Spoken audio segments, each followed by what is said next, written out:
நன்றி ஐயா. பிடிச்சிருந்தா லைக் பண்ணுங்க, சப்ஸ்கிரைப் பண்ணுங்க, சக்சஸ் பண்ணுங்க, ஷேர் பண்ணுங்க. எனக்கெல்லாம் பெரிய பெரிய ஆள் கூட வந்து எனக்கு கை குத்தி பாத்து போனாங்க. இங்க கூட தலைவர் வந்தாரு, கை கொடுத்தாரு. உன் போட்டோ நல்லா அருமையா பேசுற, உனக்கு வந்து கிட்ட வான்னு சொல்லி என்ன கட்டி பிடிச்சி ஒரு போட்டோ பிடிச்சி. வணக்கம் வணக்கம் வணக்கம் அனைவருக்கும் வணக்கம். என்ன தலைவரே, இன்னைக்கு வந்து ஐயா மீட் பண்ண வந்திருக்கோம்.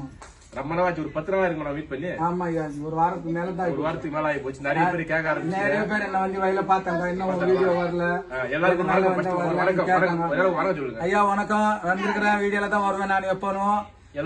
பொங்கல் பிஸியா இருக்கிறதுனால பொங்கல் வாழ்த்துக்கள் முதல்ல கொடுத்துறேன். அடுத்த பொங்கலுக்கு இந்த பொங்கல் போயிட்டு அடுத்த பொங்கலுக்கு வாழ்த்துக்கள் கொடுத்துறேன் நானு. ஆமா, இன்னும் கொஞ்சம் நான் கொஞ்சம் கடன் பண்ணால கொஞ்சம் ஓடிக்கின்னு இருக்கிறேன் பிஸியா.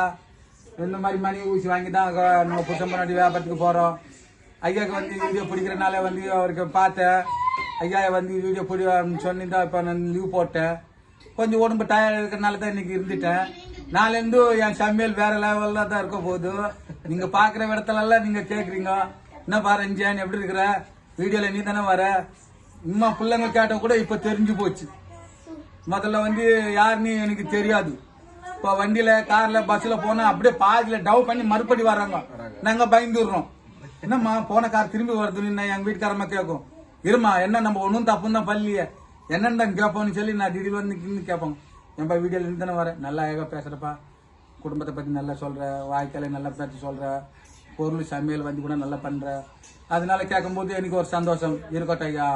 நான் வந்து உன்னாலவே எனக்கு நான் என்ன சொன்னேன்னா, ஐயா போன் பண்ணிட்டு தான் இருக்கிறாரு, நான் வரல, நீ கொஞ்சம் தூரம் லாங்க இப்ப வந்து போறதுனால ஒன்னும் வந்து புரிய மாட்டேங்குது.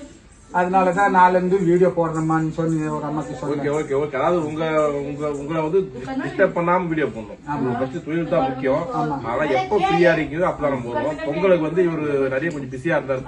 அந்த டைம்ல தான் உங்களுக்கு வியாபாரம். இந்த ஓம் சக்தி கோயில் வந்து ஜனம் வருவாங்க. அங்கதான் கொஞ்சம் வியாபாரம். கொஞ்சம் இந்த மாசம் முடிஞ்சு போச்சுன்னா ஜனம் அவ்வளவுதான் சரியாது. அதுதான் வந்து உங்களை வந்து டிஸ்டர்ப் பண்ணல. நிறைய பேர் கேட்டாங்க, இருப்பா கொஞ்சம் பிஸியா இருக்காரு. நீங்க என்ன பயங்கர கேட்டப்ப எம்ஜிஆர் தோத்துருவாரு கலாச்சு தக தக தக தக நீங்க மனசுல சுத்தமா வச்சுக்கினா நம்ம போற இடத்துல கூட 4 பேர் மதிக்கிற மாதிரி வச்சுக்கணும். வீட்டுல எப்படி ஒண்ணு கூட நம்ம படிச்சு பெருத்திக்கலாம். அதை பார்த்து பிரச்சனை கிடையாது. வெளியே போறாங்கன்னா 4 மக்கள் நின்று நம்மளாண்ட பேசுவாங்க, நம்ம இவ்வளவு டீசெண்டா இருக்கிற, நல்லா பேசுற, அதனால வந்து ஒண்ணும் கிடையாது. நல்லா அழகா குளிக்கிற, சாப்பிடுற, செய்யற, கொஞ்சம் பண்ற, எங்களுக்கெல்லாம் வித்த மாதிரி தான் காட்டுற. பரவாயில்ல, எங்களுக்கு எப்ப மசாலா கொடுக்க போறேன்னு கேக்குறாங்க நிறைய பேர். ஆமா, ஐயா மசாலா இடிக்கணும்னு தான் நான் ஆரம்பிக்கணும் இருக்கிறேன். கொஞ்சம் ஒரு இந்த மாசம் சீசன்னால என்னால ஒண்ணும் பண்ணாத இருந்தோம். இதுக்கு மேல ஒண்ணும் கிடையாது. இதுக்கு மேல நான் வந்து மசாலா இடிக்கணும். இடிச்சிட்டு ஒரு பாக்கெட்ல பண்ணி, எல்லா பாக்கெட்ல பண்ணி எனக்கு தெரிஞ்சவங்க ஒரு 50 பேருக்காவது கொடுக்கணும். ஏன்னா அப்படிப்பட்ட ஓம் சக்தி கோயில்ல வந்தவங்க கோன்பான் கட்ல அந்த மாதிரி ஓம் சக்தி கோயில்ல இருந்து வந்தாங்க. அவங்க பேர் வந்து ஆந்திரால இருந்து வந்தாங்களாம். என் பொண்ணு சொல்லிச்சு, பாப்பா ஆந்திரால தான்ப்பா, அந்த இன்ன வச்சு இது அனிதா உங்க பொண்ணு தானே, அவன் அப்பா தானே, ரஞ்சனோட பொண்ணு தானே, இந்த மணி சொல்லி ஒரு 1000 ரூபாய் மணி மேல வந்துச்சு. அவங்க வாங்கின உடனே என் பொண்ணுக்கு ஒரு சந்தோஷம் வந்தது. எங்க அப்பா வீடியோ கொடுத்தனால பரவாயில்ல, ஒரு 1000 ரூபாய் மணி வாங்கிச்சு. என் பேரு பொண்ணு அந்த ஒரு 500 ரூபாய் வாங்கிச்சு. அப்புறம் வரவங்க போறவங்களா என் சித்தப்பா, என் மாமா சொல்லி அவங்களுக்கெல்லாம் எனக்கு தெரியாது. எனக்கு தெரிஞ்சது எங்க பசங்களுக்கு காட்டுறேன், கண்டிப்பா காட்டுறேன். எனக்கு 3 பொண்ணு தான். சரிங்க சரிங்க. இப்போ வந்து நிறைய நம்ம வீடியோ எடுத்து போட்டுக்கிறோம், நம்ம சமையல் வீடியோ போட்டுக்கிறோம். இப்பதான் நம்ம பேட்டி எடுக்கிறோம். ஏன்னா சமையல் செய்யறதுக்கு டைம் இல்லைன்றதா ஒரு பேட்டி உங்களை காமிக்கிற மக்களுக்கு அவ்வளவுதான். இப்ப வீடியோ எடுத்து போட்டதுல என்ன உங்களுக்கு யூஸ் என்ன இருக்குங்களா ஐயா? இப்போ வீடியோ போட்டனால தான் எங்க போனாலும் அண்ணன் தம்பி மாதிரி பாய்க்கிறோம். எங்க பார்த்தா கூட முன்னெல்லாம் இட்லி சாப்பிடும் போது இப்ப நீங்க அண்ணா தெரியல, நீ தள்ளி உட்காந்து சாப்பிடணும், நான் கேட்கலன்னு கூட இன்னொருத்தர் கூட சொல்லுவாரு, ஏன்பா அவங்க கூட மனுஷன் தானே, நீங்க இந்த மாதிரி அவனுக்கு காசு தானே கொடுக்க போறாரு. இது வந்து பொது வீட்டு, யார் ஒன்ன கூட வந்து உட்காந்து சாப்பிட்டு போவாங்க, உன் சட்டம்லாம் உங்க வீட்டுல வச்சுக்கோ அப்படின்னு கேக்குறதுனால நம்மளுக்கு ஒரு சந்தோஷமா இருக்குது. அதோட உனக்கு 8 லட்சம் ரூபாய் கொடுத்தா அந்த வார்த்தை வரும். சரி, அதனால அந்த வீடியோல பார்த்த உடனே தானே நம்மளுக்கு இந்த மாதிரி சொல்றாங்க. சரி, வீடியோல வந்து நம்ம நல்லா நம்ம மனுஷன் இருந்து நம்ம 40 வருஷமா இருக்கும் மலையாண்ட இருந்தோம். மலையாண்ட இருந்து கூட இந்த மாதிரி இதெல்லாம் கிடையாது. நாங்க எப்படியோ ஒரு இடத்துல போனோம். ஆனா வைத்திகிரீஸ்வரன் கோயிலாண்ட இருந்தோம். அப்பெல்லாம் நாங்க அந்த இந்திக்காரங்க வந்து ரொட்டி கிட்டி சுட்டி சாப்பிட சொல்ல நாங்களும் அது வாங்கி கேட்டு சாப்பிடுவோம் தான். அதெல்லாம் மறைச்சு நாங்க சொல்ல மாட்டோம். மணி எல்லாம் வாங்குவாங்க, ரொட்டி கிட்டி மிஞ்சினா எங்களுக்கு கொடுப்பாங்க, சாப்பாடு இருக்கோ எண்ணெய் இருக்கோ தண்ணி இருக்கோ கொடுப்பாங்க. நல்லா அழகா சுத்தின்னு கிடப்போம். அப்பெல்லாம் அந்த பணம் காசு பத்தி தெரியாது. சிம்னா இது பான்பரக்கு போட்டி விளையாடிக்கிட்டு தான் இருப்போம். இப்பதான் குடும்பமானனால இப்ப நம்மளுக்கு பசங்க ஆகி போச்சு. இப்போ அடிக்ஷன் மருந்துன்னு ஒண்ணு வந்துருக்குது ஐயா.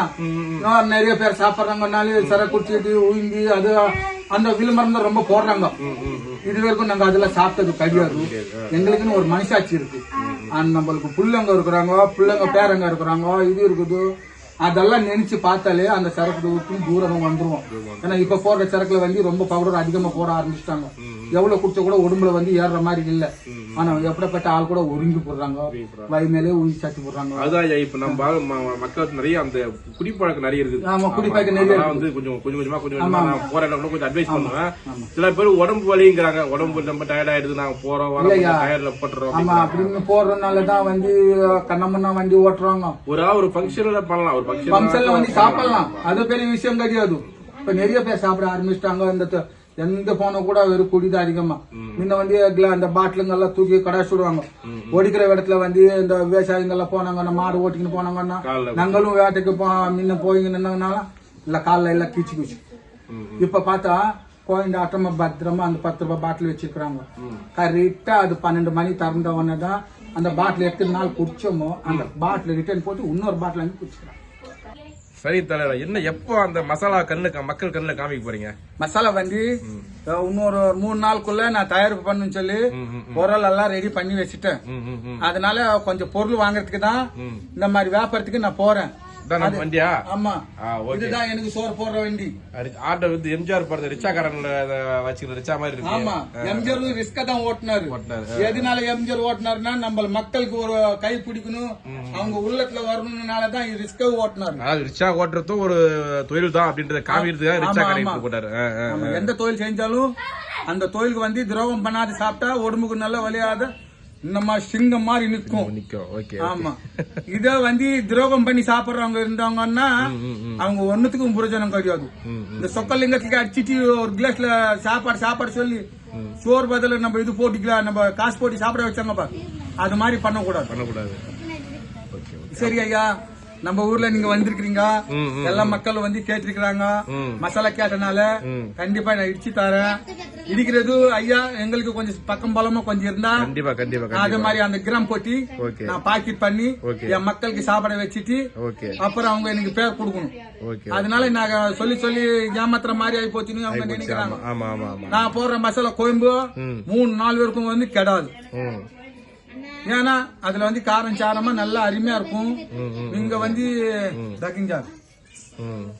அதனாலதான் கோயம்பு வந்து நீ கேக்குற மசாலா வந்து உனக்கு மட்டும் எப்படி இந்த கலர் மாறுதுன்னு கேக்குறாங்க நிறைய பேர். இந்த ஓம் சட்டில வந்து கோயில வந்து கேக்குறவங்களே அவங்க ஆந்திரா பச்சடி செய்வாங்க, அவங்களே பச்சடி கேட்டிருக்காங்க. அப்பன்னா நம்ம கண்டிப்பா அது இறங்கிதான் ஆக்கணும். இறக்கிட்டாதான் ஒரு நாள் சாப்பிட்டாதான் அதோட ருசி தெரியும். ஆமா, அதுல என்னென்ன போட்டு நான் இடிக்கிறேன்னு மொத்தமா அவங்களுக்கு காட்டிக்கிறேன். அவங்களுக்கு சரியா புரிய மாட்டேங்குது. பாக்கெட்டாவது பண்ணி அவங்க கையில கொடுக்குறேன். அப்பாவது வெங்காயம் போட்டு நல்லா இடிச்சு சாப்பிட்டா அதோட நிலைமை என்னன்னு தெரிஞ்சு போயிடும். அது கரெக்டா வரும். ஃபர்ஸ்ட் மசாலா அரைச்சிங்க. ஆமா, அதுக்கப்புறம் அந்த கோங்கா சட்னி புளிச்சுக்கிற. ஆமா, புளிச்சுக்கிற. ஆமா, அது ஒவ்வொன்னா ஆட் பண்ணிக்கலாம். வந்தா கொஞ்சம் நம்மளுக்கு விற்பனை தான் ஆகும். ஆமா, எங்க பொருள் வந்து அவங்க நிறைய பேர் வந்து சாப்பிடுவாங்க. மெட்ராஸ்ல இருந்து, ஆந்திரால இருந்து, கல்கத்தால இருந்து சில பேர் இங்க வந்து விரும்பி சாப்பிடுவாங்க. ஏன்னா நாங்க அவங்களுக்கு தெரியும். ஆமா, நாங்க வந்து என்னைக்குமே கடத்தல் பொருள் நாங்க செய்ய மாட்டோம். வவுத்துக்கு சாப்பிடுறது ஜீர்குல சக்தி எப்படி, அதுக்கு வந்து எப்படி சாப்பிட்டா எப்படி உடம்பு வரும், இது இந்த எப்படி அந்த சரக்கு குடிக்கிறவங்க கூட வந்து அந்த கோங்கர சட்னி மாதிரி பண்ண காட்டினேன். அது ஒரு 3 நாள் தொடர்ந்து சாப்பிட்டால உடம்பு அந்த ஆசை வந்துடும். சரக்கு போற நிலைமை ஆகாது. அப்படியா? மறந்துரும். அது கீழே தொட்டி காலையில சாப்பிடணும்னு ஆசை வரும், மத்தியானம் சோறுல போட்டு சாப்பிடணும்னு ஆசை வரும். அது போட்டி பார்த்து சாப்பிடட்டும், அப்புறம் பார்த்துட்டு எனக்கு சொல்லட்டும். அதனாலதான் ஓகே ஓகே. பொங்கல் எப்படி போச்சு? பொங்கல் ஐயா நல்ல மாதிரி தான் போச்சு. நல்ல மாதிரி போச்சு. ஐயா 3000 ரூபாய் கொடுத்தாங்க. 3000 ரூபாய் கொடுத்தனால பார்த்தா நகை விலை வந்து முன்ன கம்மியா இருந்தது. இப்போ 1,18,000 சொல்லிருக்காங்க. ஆமா ஆமா ஆமா. சொன்ன வயசுல நான் எனக்கு டிக்குன்னு ஆகி போச்சு. எல்லாத்தையும் மறைச்சு பத்திரமா வச்சிருக்கேன். நம்மளே ஆண்டு இருக்கிறது 3 பொண்ணு. 3 பொண்ணுக்கும் எப்படியும் 2 பொண்ணு கரை ஏத்திட்டேன். இருக்கிறது ஒரு பொண்ணுக்கும் எப்படியும் நான் கரை ஏத்துருவேன். இருக்கிறது ஆம்பளை பிள்ளைங்க 2, அவங்களுக்கும் பின்னால பாத்துக்குவேன். ஆனா இப்படி திடீர் ஏத்திக்கின்னு போன மக்களுக்கு கிடி என்ன முன்னே நகை விலை வந்து ஏறி போச்சுன்னு சொல்லி பாதியில புடிச்சு ஓடி போட்டாங்க நிறைய பேர். ஜாதி மதம் பார்க்காத எல்லாம் ஒரு ஜோடியா ஓடி போச்சு. வீட்டுல எவ்வளவு பிரச்சனை, எவ்வளவு பேர் சண்டை, எவ்வளவு பேர் கோடை மேல செத்துருக்காங்க, நிறைய இருக்குது. ஆனா இது கொடுத்தனால பெரிய புண்ணியம் கிடையாது. மக்கள் இன்னும் பயந்துக்கிட்டு தான் இருக்கிறாங்க. இன்னும் என்ன ஏத்துவாங்க, இன்னும் என்ன செய்வாங்க, மக்களுக்கு இப்படித்தான் சாவடிப்பாங்களேன்னு யோசிக்கணும் கிடக்குறாங்க. இந்த 2 கட்சியால எந்த கட்சி வர போகுது, எந்த கட்சி வர போகுதுன்னு கூட எலெக்ஷன் வேற கிட்ட ஆகி போச்சு. அதனால பிகில் வராரா ஐயா. சரி சரி. மக்கள் வந்து நிறைய பேர் அரசியல் பேச வேணாம்னு சொல்லிருக்காங்க. ஆனா அப்படி மேலோட்டமா போயிடலாம். யார் ஜெயிச்சாலும் சரி, நல்லது நல்லது செஞ்சா சரி. ஆமா ஆமா. பணம் காசு வந்து இப்ப வந்து நிறைய மொழிச்சு போச்சு மாதிரி ஆகி போச்சு ஊர்ல எல்லாம். ஆமா ஆமா ஆமா. இப்போ நகை ஏத்துறதுக்கு பெருசு இல்லையா, ஒரு சவர நகை போட்டுன்னு போறதுக்கு கூட பயமாயி போடும். ஆமா. இப்ப நியூஸ் பார்த்தா சும்மாவே மிரட்டுவாங்க, மிரட்டுவாங்க. இப்ப இருக்கிற நிலைமைக்கு மக்களுங்க என்ன ஓட போகுதுன்னு தாலி அறுத்துறாங்க, செயின் அறுத்துறாங்க, எல்லாம் அறுத்துறாங்க. வண்டியில போகும்போது கூட அறுத்துட்டு நிறைய பேர் வாய்க்க நிறைய போச்சு. ஆபத்துல சேர்ற வேடம் மாதிரி தான் தெரியுது. அதனாலதான் நகை போலன்னு கூட எங்களால மணி போட்டுருக்கோம். மணி போட்டுறீங்க? ஆமா. வேற வீட்டுல இது போட்டுறேன். நாங்க வாங்கின ஒரு வருஷத்துக்கு அரமணம் வச்சிருக்கோம். அரமணம் கடலை கடந்தாலும் கூட ஒரு நாள் வந்து கீதியா எதுனா பசங்க கன்னியால சொல்ல அவங்களுக்கு குடுக்கலன்னு ஒரு ஆசை தான். அதனால அடமான கடத்துல ஒரு ஒட்டி இந்த மாதிரி பொருள் வாங்கி போட்டு விற்பனை பண்ணி சாப்பிடுறோம். சரிங்க சரி. அதாவது உங்களை வந்து இன்னைக்கு பாக்கணும்ன்றதுக்காக வந்தோம். அதான் இன்னைக்கு சமைக்க முடியல. எல்லாரும் மக்கள் வந்து அடுத்து வந்து ஒரு சமையல் வீடியோல சந்திக்கணும் ரஞ்சனை. ஓகே, உங்க வந்து மீட் பண்ணி பேசுறது ரொம்ப மகிழ்ச்சி. ரொம்ப நன்றி ஐயா. வந்து பேசுறது ஒரு 10 நிமிஷம் பேசுறதுக்கு அப்புறம் தான் ஒரு புத்துணர்ச்சியா வருது. சில பேர் என்னன்றாங்கன்னா ரஞ்சன் வீடியோ போடுங்க, ரொம்ப டென்ஷனா இருக்குது, மைண்ட் வந்து ரொம்ப ப்ரெஷரா இருக்குது, பொங்கலுக்கு வந்து நிறைய செலவாயிடுச்சு, அதனால வந்து கொஞ்சம் ரொம்ப மைண்ட் ப்ரெஷரா இருக்குது, அவர் பேசணும்னா கொஞ்சம் ப்ரெஷர் எல்லாம் போயிடும் அப்படின்னாங்க. அதனால வந்து இன்னைக்கு பொங்கல் சீசன் வந்து 4 ரூபாய் போவதான் மனுஷனுக்கு டென்ஷன் தான் ஆகும்.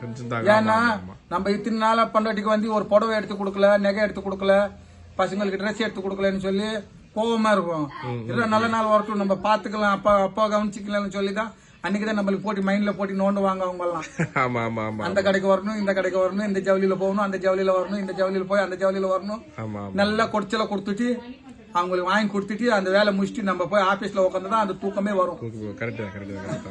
அதனால இப்ப வந்து டென்ஷன்லாம் வந்து குறைஞ்சிருக்கும். அப்ப ரஞ்சன் பார்த்து பேசிட்டோம். ஆனா அடுத்து சில பேருக்கு வந்து சமையல் செய்யலன்றது வருத்தமா இருக்கு. அந்த சமையல் வருத்தம் முதல்ல அது முடிச்சுட்டு மத்தது வந்து அந்த கோங்கர சட்னி நான் 2வது போட்டு கொடுக்குறேன்.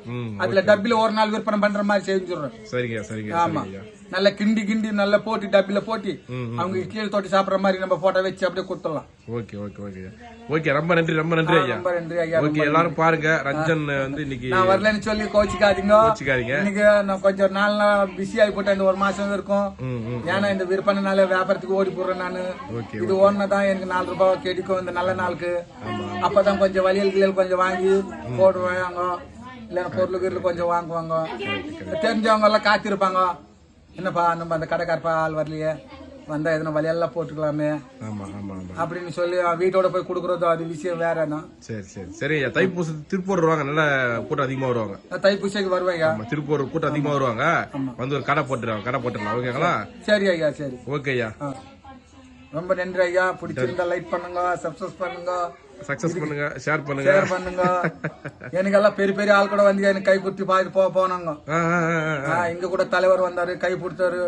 உன் போட்டோ நல்லா அருமையா பேசுற, உனக்கு வந்து கிட்ட வான்னு சொல்லி என்ன கட்டி பிடிச்சி ஒரு போட்டோ பிடிச்சி உனக்கு நான் வேற ஆளாண்ட மாத்தி உனக்கு எப்படி மீனுக்கு வர நல்லா பேச ஆரம்பிச்சிட்டப்பா. ஆமா, அரசியல்வாதி கூட அந்த மாதிரி பேச மாட்டேன். மக்களாண்ட நீ இவ்வளவு நின்று வச்சிருக்கிற அது போதும். எனக்கு பார்த்தா எனக்கு நின்று ஒரு சல்யூட் அடிச்சுட்டு போறாங்க. அப்பா அம்மா எப்படி பாத்துக்கணும் அப்படின்றத பேசுறீங்க, விஜயகாந்த் பத்தி பேசுறீங்க. ஆமா, அப்பா அம்மா எப்படின்னா நம்ம பெத்த தாய் கடைசி வரைக்கும் அவங்கள பாத்துக்கிட்டா, கடைசி வரைக்கும் நம்ம போற வரைக்கும் நம்ம புள்ளங்க பாத்துக்கோ. நம்ம அப்பா அம்மாக்கு துரோகம் பண்ற மாதிரிதான் அவங்க வந்து நம்ம புள்ளங்க அவங்க துரோகம் பண்ற மாதிரி ஆயிடும். Correct correct correct. அதனால தான் நான் நேரா தான் சொன்னேன்.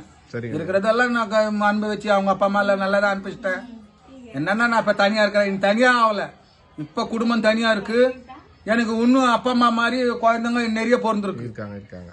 ஒன்னு அம்மா ஜாடல, ஒன்னு அப்பா ஜாடல வந்திருக்குது, இன்னொன்னு என் ஜாடல வந்திருக்குது. அதுதான் தாத்தா, இதுதான் பாட்டி, இதுதான் அம்மா. எல்லாம் போனவங்க வந்துட்டாங்க மாதிரி எனக்கு ஒரு சந்தோஷம், வேற ஒன்னும் கிடையாது. அவங்க கூட இல்லைன்னா நம்ம என்ன திக்காது. எவ்வளவு சொத்து சம்பாரிச்ச கூட நம்ம பிள்ளைங்களுக்கு தான். அந்த பிள்ளைங்களுக்கு கொடுக்கலாம், சரி சமம் கொடுக்குற பிள்ளைங்க கூட இருக்குது, அப்பாவுக்கு உடம்பு கொடுத்து வாங்குற பிள்ளைங்க இருக்குது, அப்பா அவங்களுக்கு பேச்சு கேட்காத பிள்ளைங்க ஓடுற பிள்ளைங்க இருக்குது. அதெல்லாம் அவங்க எல்லாம் ஓடி போய் பாத்தி வந்தாதான் அவங்களுக்கு எல்லாம் உண்மை தெரியும். அதெல்லாம் இப்ப தெரியாது. உயிரோட இருக்க சொல்ல யாரும் பாவம் பண்ண மாட்டாங்க. சத்திட்டா ஐயோ பாவம் நல்ல பிள்ளை ஆச்சா, நல்ல ஆள் ஆச்சப்பா, ஏன் சத்த அன்னைக்கு சொல்லும் போது சொல்லு சாவட்டும் சொல்லுன்னு சொல்லுவாங்க. பேச்சுல ஒரு பஞ்சத்துல போன என்ன சொல்லுவாங்க, அடமே நான் பேச்சு தீர்ப்பு மாத்தி விடுன்னு கேட்பாங்க. அப்படி கேட்கும் போது எனக்கு ஒரு சிரிப்பு வரும். அப்ப அவனுக்கு ஒதுக்கிட்டு அப்புறம் அவர் கஷ்டப்பட்டு அவர் சத்தி போய் மறுபடி பாவம் பண்றியே, அது நியாயமான்னு கேட்பேன். ஏன் நீ புண்ணியம் தேர்றதுக்கு அது மாதிரி கேக்குற, அதனால நான் நினைச்சுக்கிறேன். சரி, ரொம்ப நன்றி ஐயா. ரொம்ப நன்றி. வணக்கம். இங்க வந்ததுல எனக்கு ரொம்ப சந்தோஷம்.